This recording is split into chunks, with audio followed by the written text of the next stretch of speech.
I mean, obviously working on details in a whole new way when you actually have a few days in a row, and then we can really push the pace in practice and get things done, and then today get a workout and let the body recover a bit before we go back to work tomorrow.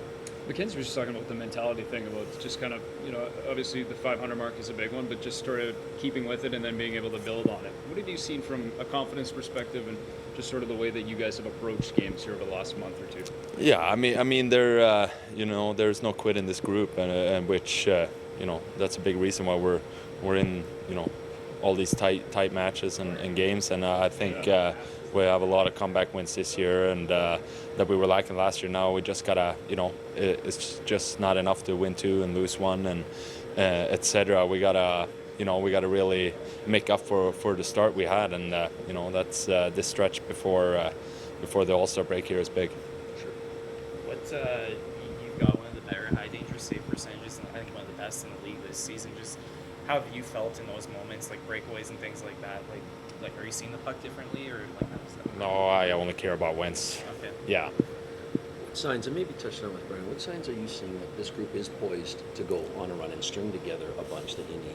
Yeah, I mean, just look at the personnel and the practice, and you see the guys every day, and you see especially after a loss, that's the reaction you want to see. It's it's not good enough, and you want to hold each other accountable. And I think we're doing a great job of that. We just gotta all those tight games, we gotta just find another gear and third periods to come out on top.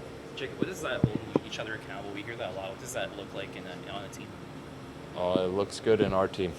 Yeah, it's it's just it's never any personal. When it comes to hockey, we're all professionals, and we want to push each other. Everyone in this room want to win hockey games, and you want to compete and you want to get better, and you expect if you do it, you expect the person sitting next to you to do it as well. And I think it's never personal. You can have tough conversation, and you can be upset with each other, and it's not a carryover that guys are going to be upset with each other when you get the skates off. So I think with that being said, it's something I feel like every good team has, and it got to be high ceiling, and you got to be able to push each other. I guess that's a function of team chemistry when you can't have those tough conversations, but guys just can forget about it and continue on. I mean, I think it comes with the job, and I think this occupation, it's 82 games, and you look at it before the season starts, it's a lot of games, but then you get off to a slow start, and it's you're chasing, and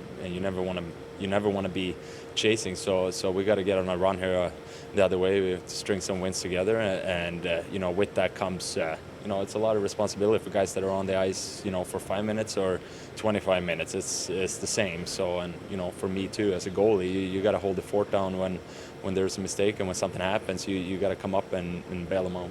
I don't know how much you have seen Philly, but what's your impression of them? For some, it's a bit of a surprise season. Obviously, a pretty good team over there. What do you notice about the Flyers? I mean, I think they're playing a really tight game, and they're not giving up much, and they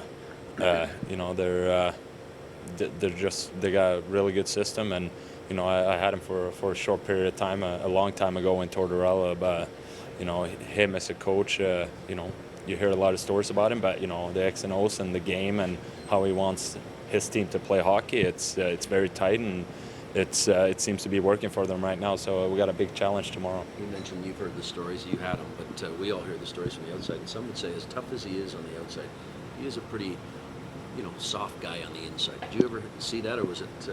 What was your impression? Well, we weren't winning too many games and missed the playoffs that year. So, but talking to obviously the Twins, I think they had a lot of coaches throughout their careers, and they're really good players, and they said X and O stuff and system wise that he's really up there by some of the best that they ever have.